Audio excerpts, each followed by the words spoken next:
We are honored to have this evening with us Mrs. Zuzana Pavlovska, head of the educational department in the Jewish Museum of Prague.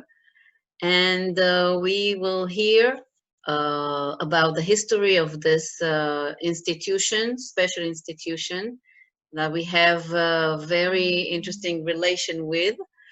And some technical notes. You are all muted.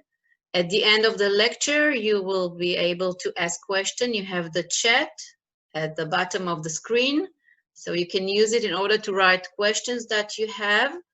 And at the end of the lecture, we shall read the question and have answers for it. So, Zuzana, it's all yours. Thank you so much. I would like to thank you for the invitation. It's nice that we can meet in Zoom. It will be much nicer if we will meet in Prague, and I will be able to show you everything personally. But I will try to do my best and to introduce our institution, the Jewish Museum in Prague. So, okay. I thought that I'm moving to the next slide, but I'm actually, yeah. Okay. The Jewish Museum in Prague was founded actually in 1906, and we were the third oldest Jewish museum in Central Europe after Vienna and Frankfurt, like you can see on the slide. And I would like to talk a little bit about the foundation and why actually the Jewish Museum in Prague was founded in 1906. So a little bit of the Jewish history. I will not be too long, but I would like to just introduce a little bit the history of the Jews in my country. And I would like to say that the first mentions are actually from the 10th century, but because of the time of the ghetto, Jews were forced to live in the ghetto for 500 years. And they have to live in the place which is today known as a Josephov, which is the Jewish quarter, known after the Joseph II, which was the first actual emperor who decided to open the gates of the ghetto. And Jewish people started to move mostly to the suburbs. And that's why Prague started to be much bigger, because they enlarged Prague, the same model actually Joseph II used in Vienna. And because many Jewish people were kind of happy to leave this small area because it was overcrowded and also the conditions for living were not so good, they really started to move. And we can say that a few years after the ghetto was opened in 1780, many of the Jewish people lived already in different places. That's why the area which used to be the ghetto started to be mostly a place for the homeless people and people they don't have other places to live. And the part of Prague was not so nice at the time. And actually the mayor of the city Prague at the time decided to use the same model which was before in Paris to change this part of the city to make it much nicer and to use at the time Art Nouveau design. And because they were so successful in Paris, they decided to do the same in Prague. Actually, no one did, actually the people in the Jewish quarter and also the Prague Jewish community, they were not so happy with the idea because they thought that it will be in the whole Prague, but at the end they decided to do the change just in the place which used to be the ghetto. And you can see some of the pictures which are so sad because they thought they will just change a little bit the streets, they will make the renovations of the buildings, but at the end the mayor of the city Prague decided to destroy everything. And some of the places they decided they will be there, but they decided we will make a new streets and everything which will be in the new streets must be destroyed. And of course the Prague Jewish community was against it because it means that they started to talk also about the synagogues and the prayer houses. So what happened was they started to really destroy the whole Jewish former quarter. And we can see the picture on the left side, from my point of view, are the houses, the former houses. But on the other side, the picture on the right side, it's actually the former Zigeuner synagogue, which was founded in the 1700s, which was a very beautiful synagogue also inside. Some of the grills from the synagogues are now part of the Pinkas synagogue. And you can see actually the community, which is just in front of the synagogue. And we don't have the other picture that we can see actually the demolition people, the people that are going to demolish this synagogue just in front of them. That's why today, when you are visiting Prague and you are visiting the former Jewish quarter, you are seeing just beautiful Art Nouveau houses, and you are seeing everything which was built from 1893 to 1914.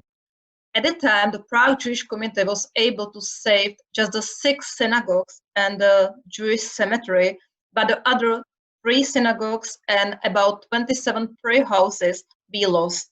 And today we don't have one building which will be kind of a model of the former life in this quarter.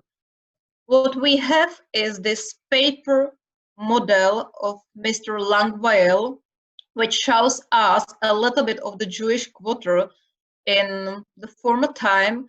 And I try to point the synagogues there, and if you were already in Prague, you can actually see the Old New Synagogue, you can see the Jewish Town Hall and the High Synagogue, the Pinka Synagogue, Clausen Synagogue, the Old Jewish Cemetery, which are still in the Jewish quarter. But you can also see, for example, the Zigeuner Synagogue or the Great Court Synagogue or the wood warehouses are not there anymore. And you can also see a little bit how crowded the former Jewish quarter actually was. So this is the only thing what we have. It was made by great man, Mr. Langweil. He used to work in the main library, and this was his hobby. So he was walking inside the Jewish quarter, and he was actually making drawings, and at home he made this paper model, which is something amazing today for us, because we have also the 2D model, kind of a flight through the Jewish quarter, that people can a little bit more imagine how was the life before they changed the whole Jewish quarter. And this was one of the reasons why actually the Jewish Museum in Prague was founded in 1906, because most of the people they work at the time for the Jewish community, they felt that it's very important to save the history and the heritage we used to have before.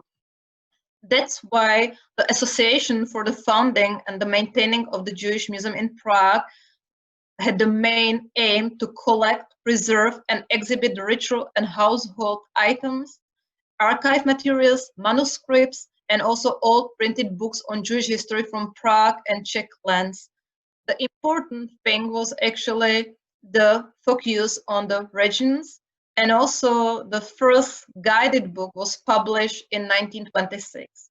But still at the time, it was mostly kind of association of the people. They were interested in the history and they wanted to save this heritage. So before the World War II started, we used to have just one building which was used as a Jewish museum, which was the ceremonial hall, built in 1911. And at the time, this was the only building of the Jewish Museum. The other places, like the synagogues, which are today used as a museum, were used still as a synagogues till 1941. The object, which I have here, you can see is the Kisah Shel Eliyahu. This was our first object we got as an object for the Jewish Museum from one community in Brandis nad Labem. So this was something very famous for us at the time. And of course, no one even thought about the future in the way how the museum will be changed during the time of the World War II and after. So the Nazi occupation of the Czech lands of the 15th March 1939 changed everything for the Jewish people in my country and also for the Jewish Museum. We know when Nazi came to Prague, the first actually, it's not nice to say the visit was to really visit actually the Prague Jewish community. The members of the Prague Jewish community have to say immediately the number of the Jews in Protectorate, Bohemia and Moravia, and also all the communities outside Prague got the report that they have to send everything what they have inside the synagogues to Prague, and Prague will be the place when all the objects will be collected. So we can see also the hard picture for us, which is Adolf Hitler in the Prague castle. This is one of the pictures, that actually the only one we have with Hitler in Prague. And you can see from the window the famous church of St. Nicholas, which was built in the middle of the 1800s. When the Nazis started to be in my country, they immediately started to think about the transports and about the Jewish deportation. And we know that the one who was actually responsible for the collections from the SS was the Sturmbannführer Hans Ginter. He was for many years in Prague, and he was responsible also for the changes of the Jewish Museum in the way that there was no the Jewish Museum in Prague anymore. It was a central Jewish Museum in Prague to solve the Jewish situation in my country, and it was also the link to make the final solution. So we know that the first was, like, of course, the interest of the Jewish property. So many of the Jewish people have to leave their flats and they have to go to different places. And this is very sad, and on one, because when Jewish people left in the 1800s, they mostly, like I said, lived in different places. But when the occupation started, they have to leave their flats and they have to start to live in Prague #1 in the former Jewish ghetto. So most of the survivors have to leave the places in Vinohrady, Libeň, and other parts of Prague, and they move back to the former ghetto to Josefov. So many of the survivors are saying, so we used to live with this family in this house and in that house because we have to leave our houses. And you can see that in autumn 1941, all the Prague synagogues were closed, no services anymore, and most of the synagogues were converted into warehouses for the confiscated Jewish property. You can see one of the pictures which I have here. It's from the Spanish synagogue, which is one of the most beautiful synagogues we have in Prague, built in 1868 in the Moorish design. And it was for one time a storage house of the benches. You can see also that in the building, when we have now the main department of the Jewish Museum, were other houses, and mostly like the clothes and other things which are used at home. And at the time, something interesting actually happened from inside of the Jewish community and the Jewish Museum, which was that the people of the Jewish community and the people they work in the Jewish Museum started to come with very interesting idea, which actually was successful with the Nazi things, because they said it will be good to gather all the things from the Jewish communities from outside Prague, in Prague, and we will actually make the collections, and we will collect everything, and all the objects will get kind of like a cards with all the items which are important for each object. Of course, the Nazi agreed with this in the way that they knew that only the people from the Jewish Museum and from the Jewish community will be able to figure out what kind of the objects we are getting. For example, the silver plates, Torah scrolls, all the curtains. So that's why today we are actually using this archive, because most of the members of the Jewish Museum and the people from the Jewish community have to prepare these collections. And most of the things were the richer objects and all the artifacts from the pre-war Jewish communities. And this is one of the things which maybe later on made all the rumors about the Jewish Museum in Prague, because probably you heard the same what was made right after the World War II, that Hitler wanted to have in Prague a museum of that race to show the culture of the people without the people.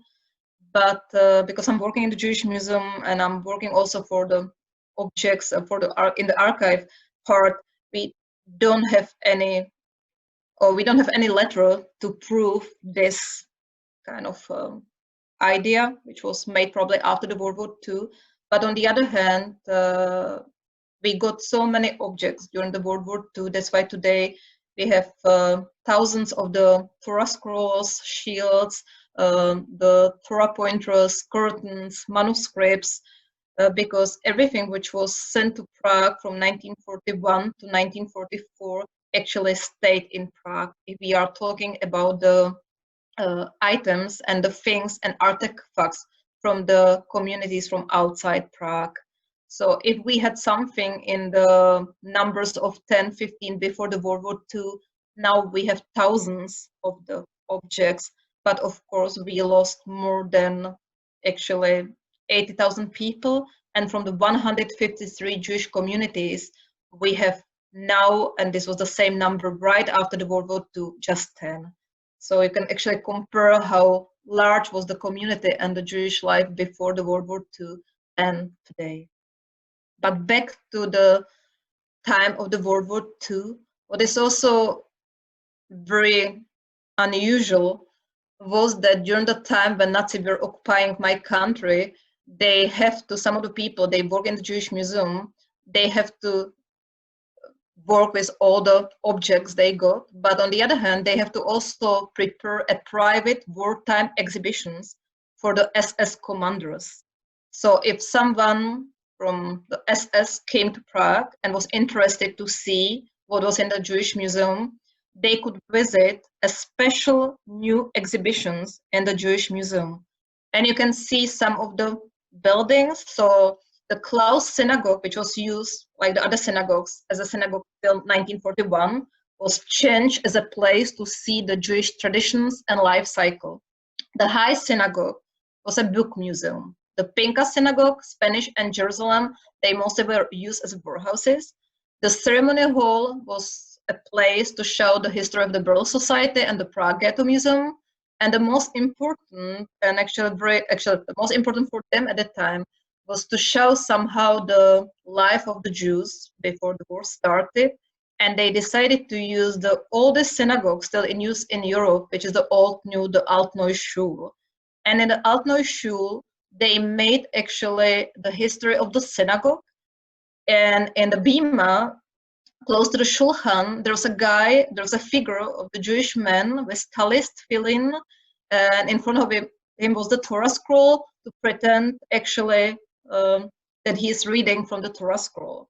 And we know that Ginter and other SS commanders actually came to visit these places with the other groups of the SS. They visited Prague to see actually these exhibitions. And at the end, especially in the Klaus synagogue, they could take everything what they decided that is interesting for them. So this is something which is really, I think, the only museum like this work also during the World War II. The picture of the lady on the right side is this is very famous lady. It's Hanna Vlavkova. She was the first director of the Jewish Museum after the World War II. And she was deported to Theresienstadt in 1945. But before she was deported, she worked in the Jewish Museum and also in the Jewish community. And she was one of the people that was also preparing the collections for the Nazis. So she's a very famous lady. And also thanks to Hanna Vlavkova, we have later on also the memorial in the Pinka synagogue. You can see also some numbers, like I said before, that before the World War II, we had 153 Jewish communities. And when Nazi came, the mass deportation started in 1941, but already before there were transports to the Nisko on the Sun River. Then the mass transports went to the Lodz Ghetto, Minsk, and then from 1941, from November, Terezin started to be used as a transit ghetto and as a place, as a kind of stop to death, like the survivors are usually saying. You can also see the numbers before the World War II of the Jewish citizens in Protectorate of Bohemia and Moravia. And you can see also the numbers of actually 15,000 people actually came back after the World War II in 1945. If we are focusing on this number, you will see that the future actual history of the Jewish Museum was not so nice because of the communist regime. So if 15,000 people went back after 1948, when the communists took the power, many of them left actually the former Czechoslovakia and they moved to Israel or to United States. That's why today the number of the Jewish people in the whole Czech Republic is just 5,000 comparing to the time before the World War II actually started. The 5,000, it's the number we can kind of think about that there's more than 5,000, but 5,000 people are registered in the 10 Jewish communities which survived after the World War II. So that's why if there's a more, which is kind of I hope and believe, these 5,000 people are registered in these 10 communities. I think it's very important to say that probably because of the exhibitions they were during the World War II in the Jewish Museum, and also because the Jewish Museum was used as a warehouse, the museum survived. And we know also that Prague was kind of lucky during the World War II because we were not so destroyed like the other European cities. And that's why Prague was destroyed just at the end of the World War II in 1945. So when it was the end of the World War II, the Prague Jewish community started to work immediately in May 1945. And of course, at the time, there was a big hope that the communities will start to work again and they will get back all the objects they survived the war in the synagogues in Prague. But we know that after a few months, the Jewish community and the members of the Jewish community discovered that the future will be different. And just at the time, they thought maybe 50 communities will start to work again. But then they realized that it will be less and less. We know that it was, for all the people they survived, it was very hard to come back to Prague. And this is, I think, very strong picture because you can see the famous Charles Bridge on the left side. And you can see one of the survivors, Franta Kohn. He survived Theresienstadt, or Terezín in Czech, Auschwitz, Grossrosen, Dachau. And when he returned to Prague, this is his famous sentence. He said, everything looked the same as before. Prague wasn't bombed. Everything was on its place. Just people I knew were missing. And I think this was the strongest message to all the people, actually, because many of them felt the same. The places and everything was on the same place, but the people disappeared. And I think the hope of the people, of the survivors, when they came, was to start to live again after the horrible things they survived. But no one could just imagine that this situation will change immediately in 1948. Because like when people were coming back, there was a big support from the Jewish community. There was a big support for them from the Joint. But then when Jan Masaryk, actually, he was the son of Tomáš Garrigue Masaryk, died, or we are thinking mostly that he was killed and he didn't commit suicide. Many of the people, they were close to him, and especially also the Jewish people, they felt that this is the end of the democracy. And most of them, they were right, because in 1948, in actually February, the communists took the power. You can see on the left side, the president at that time, Klement Gottwald. And of course, also the state of Israel was founded. And we know that in the beginning, like you know more than I, in the way that the Soviet Union thought that it will be completely different history. And in the beginning, they thought that it will be another country like the Czechoslovakia and the other countries, they were under the Soviet Union, but it changed. And this was one of the signs for Jewish people from my country that they started to leave the country. And the biggest actually waves of moving from the former Czechoslovakia to Israel was 1948 and 1968. This was the biggest actually number of the people, they left my country.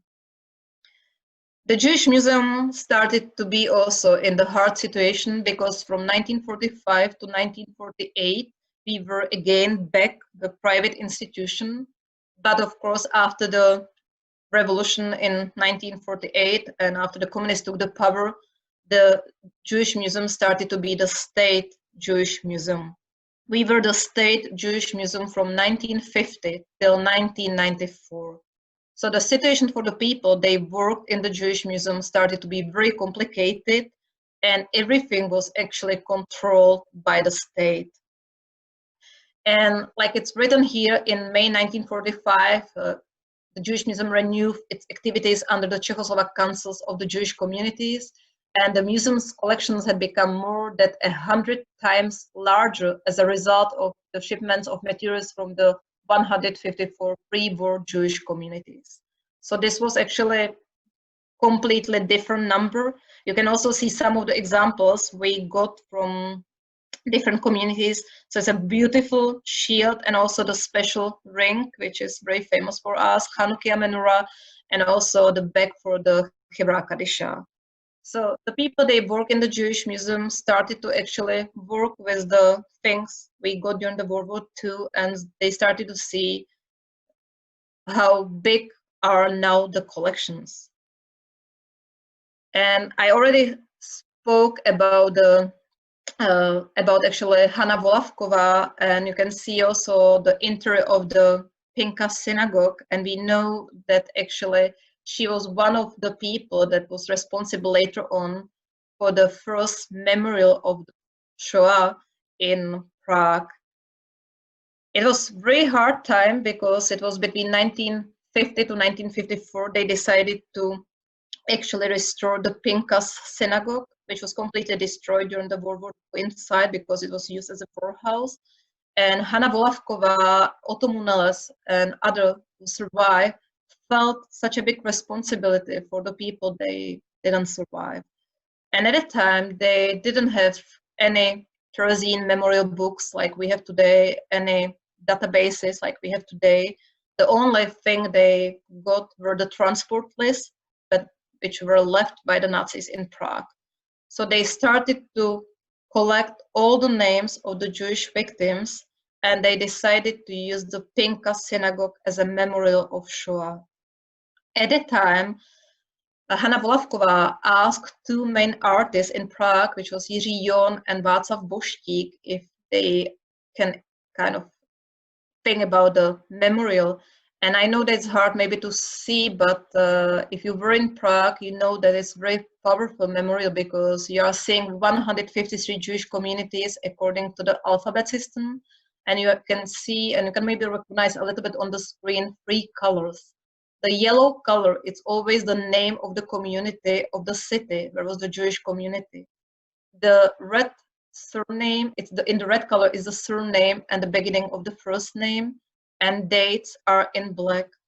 Of course, we know the day of birth, but we don't know the exact day of death. That's why already at that time in 1944, the people they were involved to do all these things, they decided they will use the last transport, which is the last message or something which will remind the people. So the last transport from Protectorate, Bohemia and Moravia. Already at the time in 1954, when they decided to make this memorial, the 2 artists were writing these names on all the walls on the Pinkas shul. They finished in 1959, and they were allowed to open the memorial in 1960. Very few years after, it started 2 years after the opening of the Pinkas shul as a memorial, the communist government started to say that the walls are wet and the names are falling down, and at the end the Jewish community got the report that they have to erase all the names. So they started to erase all the names, and in 1968, when we were occupied by the Soviets, they decided to close the synagogue. And the synagogue was closed until 1994. When we became again a private organization, the Jewish Museum in 1994, the first was again to put the names back on the walls of the Pinkas shul. and it was done in 1996, but in 2002 the big flood came and we have to do it again. So it's 3 times rewriting of those names of the victims of the Shoah from my country. And actually you can see that Václav Boštík died in 2005, so he was again with us when we started again to put the names of the walls in 1994. In the first floor of the Pinkas Shul, it's a small room which used to be the winter synagogue, and there's something which is kind of connected with Beit Terezin, and we are connected like that also because you have also some exhibitions about the children drawings in Beit Terezin, and mostly also many drawings from Helga Weiss-Hošková. So you can see also one of the drawing which I didn't found it in your collection, so I tried to look what you have in the Beit Terezin, and I found it different. I hope that you don't have this. And there's also a brief set poem written by Hanush Hachenburg. He was on the same place in the same Heim like Petrogins, actually. And I think you can read it by your own.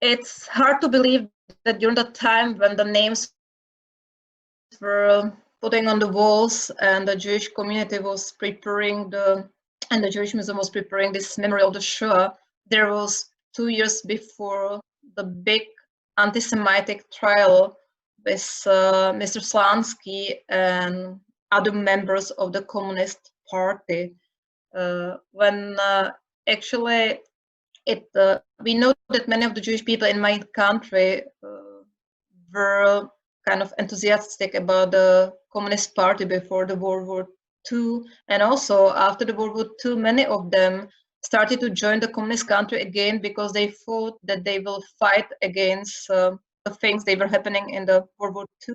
For example, one of the members of the Communist Party, Rudolf Margolius, wrote that he thought that if he will join the Communist Party, he will try to make everything against what was happening during the World War II, that no one will be that people will not look on someone because of the faith and because of all the things they were connected with the Jewishness, just to be a part of the party and to make the atmosphere much better. But they were wrong. Many of the people they were executed with Slansky in this anti-Semitic trial were people they survived Shoah, and they were pretty much powerful at the time in the Communist Party, and because Soviet Union and we were out under the Soviet Union, the communists got in Prague like a report that it's not possible to have the Jewish members of the Communist Party. They made this anti-Semitic trial. The main thing was that all these people, they were later executed, are supporting the new state of Israel, which is actually against the law in Czechoslovakia. And we know that it was a false kind of like a conspiracy against the Czechoslovakia and mostly against the state of Israel. So we know that in this trial, 14 people were executed, and actually all of them were Jews. What was very hard after the trial, and I spoke with many of the survivors, they actually decided they didn't have any options, so they stayed at a time in Czechoslovakia because they couldn't leave. They said this was one of the worst years in their lives because they were very afraid what will be with them in the future. One was, for example, Helga Weiss-Hošková. Helga Weiss-Hošková is one of the survivors that she actually decided to stay in Czechoslovakia after the return from the concentration extermination camps in 1945. And she said that this was the time that she thought maybe to change her name or to move to different countries, because most of the survivors felt really, really hard because they thought that this is the beginning of the worst time again. After the trial, we know that the Jewish Museum opened it in 1960, the Pinkas Schule, and the 60s were kind of actually a time which was a little bit better, and people felt that the situation will change, and the exhibition activities increased. In 1968, we started to publish for the first time the Millennium Judaica Bohemia, and all the people thought that the situation will be better, but they were again wrong. And it was also bad for the Jewish Museum, because in 1968 we were occupied by the Soviets and others, and the borders were much closer than before. We know that before August 1968, the Jewish community started to live also a little bit more, and some of the people that are now involved in the Jewish life in Prague started to come very often to the Old New Synagogue. They started to join the lectures of the Hebrew in the Jewish communities, in the Jewish community, and the life seemed at the time a little bit better. We know that one of the main figures at the time was Karol Sidon. He is the chief rabbi of Prague and of the Czech lands. Actually, he used to be the chief rabbi of Prague. Now he is just the chief rabbi of the Czech lands and the other communities. And we know that he actually had to leave the country in 1968. Then he moved to Heidelberg. He studied Jewish studies, and then he moved to Israel when he got the smecha to be a rabbi. And in 1994, he was the rabbi who came to Prague, and he decided that the Jewish community in Prague will be again the Orthodox community, and he was the main rabbi from 1994 to 2014. The other figure, very important for us and for the life of for the future of the Jewish Museum, was Leo Pavlat. He was 18 in 1968, and he signed the Charta 77, which was like a list of the names of the people they were against the communist regime. So he became the dissident, and he used to go during the communism time to the Old New Shul, and he was actually very active during that time. Later on, in 1994, he became the director of the Jewish Museum in Prague, and he is still there already 26 years, how he's saying. In 1971, which is also like an important date for us, so a few years after the occupation, something which is known today as Operation Spider was actually to watch the Jewish people and the Jewish life during that time. And we can see some of the pictures which the state police took, and you can see below the two pictures. One is in the subway. It's one of the members of the Jewish community at the time who is going to the service in the morning. You can see the other pictures is from the normal house, and the main picture, the bigger one, it's also important for us because you can see a man in the talis, which is a wedding picture of our colleague Sasha Putik. And when Sasha Putik discovered this picture in the archive of the state police, he was surprised, but on the other hand, he said, "I'm very glad that the state police took my wedding picture because this was from his wedding day." What is interesting for us is also that some of the cameras were actually in front of the Jewish community, which is today the place when I'm working. It's the Department for Education and Culture, which is just in front of the Jewish community. So some of the cameras were actually on this building. You can also see that the communists took a lot of things from the Nazi time. All the propaganda was kind of common in the Soviet Union and also in Czech lands. And you can see actually this is a spider, and you can see the caricature which shows everything, how it used to be the life before. But it's also important to say that it's hard to believe, but someone actually was able to destroy all the materials of the people. They were actually under the mirror of the state police in 1989. So we don't have so many things, and we don't know actually who were the people they did this job actually, and who were the people?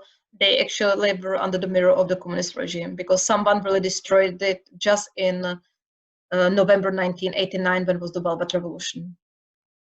So the Velvet Revolution changed a lot in my country, and changed a lot also for the life of the Jewish people, and also in the history of the Jewish Museum. You can see a famous picture from the main square in Prague, which is the Wenceslav Square. It's in the beginning of the Velvet Revolution in November, and you can see the main figure from that time, which was the President Václav Havel. When we will go back to the history of the Jewish Museum, like I said, we started to be again a private museum in 1994, and all the museum's collections returned to the Czech Federation of the Jewish Communities. So today, all the synagogues belong to the Jewish community, and some of the synagogue, which was not able again to start to use them as a synagogues, are used as a Jewish museum. So today in Prague, you can have services in the Old New Synagogue, Jerusalem Synagogue, High Synagogue, and the other places are really used as a museum, which it's running under Leo Pavlát, like I said already, from 1994. Leo Pavlát also, it's important to say that after the Velvet Revolution, the relationship again started to be good with the state of Israel, and our first ambassador was actually Dr. Poyar, and Leo Pavlát was at the time the culture attaché. And when they returned back to Prague, he became the director of the Jewish Museum.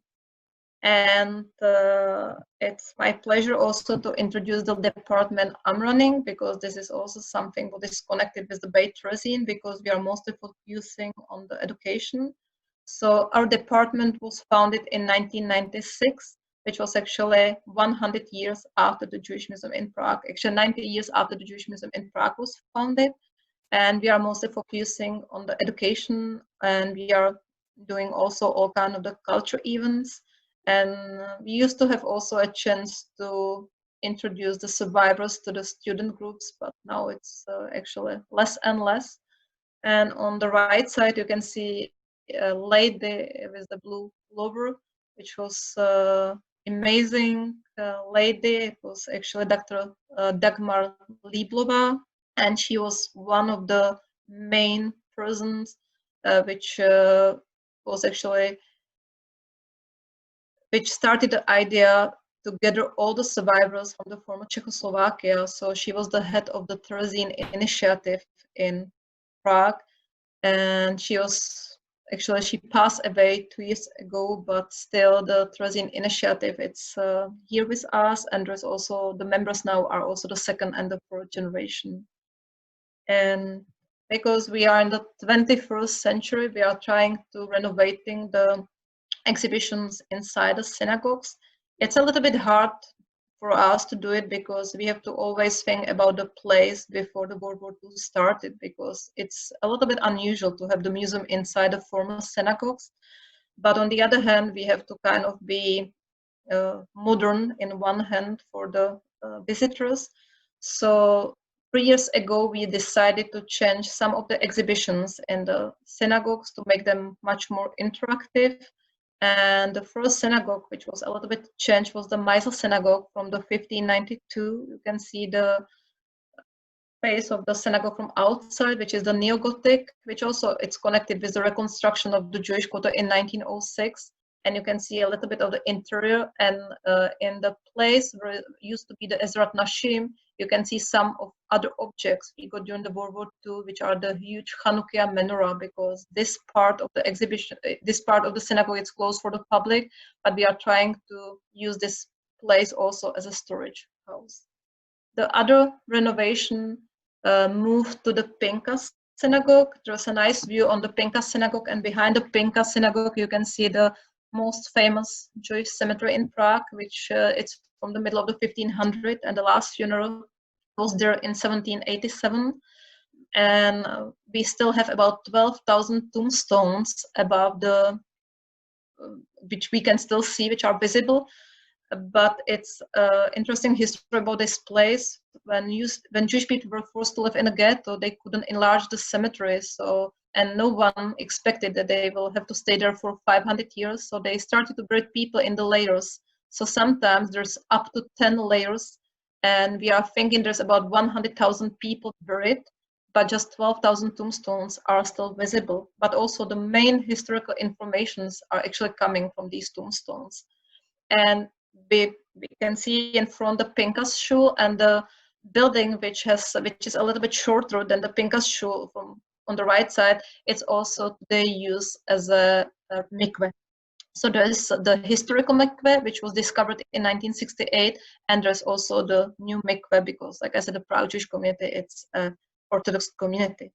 And what is new in the Pinkas synagogue, we opened the Pinkas little street, and my colleague Dr. Splíchalová decided to make here outside a little bit kind of exhibition about the journeys without no return. And it's a little bit of the explanation of the mass transports from my country, because some people didn't know the history, and of course the memorial, it's just the names and the children drawings. So this is a little bit new to say a little bit more about the history from 1939. And the last actually place which will be renovated, and it's running now, the renovation, it's the Spanish synagogue. And you can see the beautiful Moorish design inside. And like I said, this synagogue was used as a storage house and warehouse during the World War II. And you can see the picture from actually we have the, we are not still open, but we have just a kind of opening for the actual colleagues. And you can see the former winter synagogue, and they will be we will have here the history of the Jewish people from 1945. You can see the screen, you can see that there's a lot of like touch screens and a lot of things which people will be able to hear the stories of the survivors. Because the synagogue, when we did the exhibition in 1996, the end of the exhibition was actually the time of the World War II. And we decided now that it's important to say how was the life after the World War II. So that's why we will focus more on the history of the 50s, 60s, 70s, and also after the World War Revolution. And we would like to also share with the visitors a lot of stories of the survivors, which we have in our archive. We are hoping that we will be able to open in December this year, but in the situation we are facing now, the coronavirus, we don't know. And also because the corona came, we are not able to continue the renovating of the exhibitions in the other synagogues. So hopefully, maybe in 10, 15 years, we will be able to change the other synagogues, the exhibitions, which will have to stay now a little bit in the old-fashioned design. So it was a quick introduction about the Jewish Museum in Prague, and I'm open to answer your questions if you will have some. It's hard to do it like that. I would like to show really everything if I will be able. It will be great to be with you in the Jewish Museum, but this is something that we try. So thank you for your attention. Toda rabba v'anipo. Thank you, Zuzana, for your very interesting lecture. We had a few questions until now. One of them was about the chairs, the Eliyahu chair that you showed. Why is it a double chair? Because usually we're used to only one chair. Okay, so it's interesting because in my country we are always using for the Brit Milah this double chair, because on one chair is a sandak with a baby, and the other part of the chair is always empty, because there's a belief that the Navi Eliyahu is there with us, and after the bris we are putting the boy on this side. So that's why always the Kiseh Shel Eliyahu, it's a double chair in my country, and always also when we did the bris for my son, we use this double chair. So I thought it's common also. So it's probably the tradition here in my country. or maybe the Ashkenazic one, because all other chairs are double chair. Okay, that's interesting, a new thing to learn. Another question, which I guess the answer is yes or no, is so the Jewish quarter was destroyed and rebuilt before the Nazi period. Yeah, this is something very important to say, that actually this was the decision of the mayor of the city Prague. He really would like to kind of make the quarter much nicer, and also the sanitary situation was not good at the time. So the mayor decided that they will make kind of boulevard from the Venceslas Square to the river. But then the people from the Old Town Square decided that it's not good, because we will, at the time they thought that we will use the nice water of the Old Town Square. So they really started just in the beginning of the former Jewish quarter, and they decided we have to destroy everything and we will make a nice quarter. And of course, all the people they are living there are invited to live here again. But of course, the situation completely changed after they made this new part of Prague, because the people they thought maybe they will go back and they will start to live in these new houses, they couldn't afford it. So we can really say that actually the quarter completely changed before the World War II. And it was not destroyed, nothing from the Jewish quarter wasn't destroyed in the World War II. Just one synagogue outside, actually, this former Jewish quarter was destroyed in the Vinohrady. But it was destroyed by the Allies, because they thought that they are in Dresden, but they were not in Dresden. They were still in the Protectorate Bohemia and Moravia, so they destroyed actually this synagogue, but then they moved to Dresden. Okay, is there any other questions? I see many thanks here in the chat. I'm seeing it also. I opened the chat and אני רציתי להגיד ממש תודה רבה. אני ממש שמחה שאני יכולה לעשות את זה. בפעם הבאה אני רוצה לעשות את זה בעברית, אבל זה היה קצת קשה עכשיו, אבל ממש אני פה ואני שמחה לעשות משהו עוד פעם. תודה רבה. Thank you very much. Thank you all for joining us, and I hope to see you next week in the next lecture. תודה רבה וערב טוב לכולם, והרבה בריאות, ותודה רבה, ממש תודה רבה. להתראות, ותודה רבה על ההרצאה המרתקת. להתראות, ערב טוב. ביי.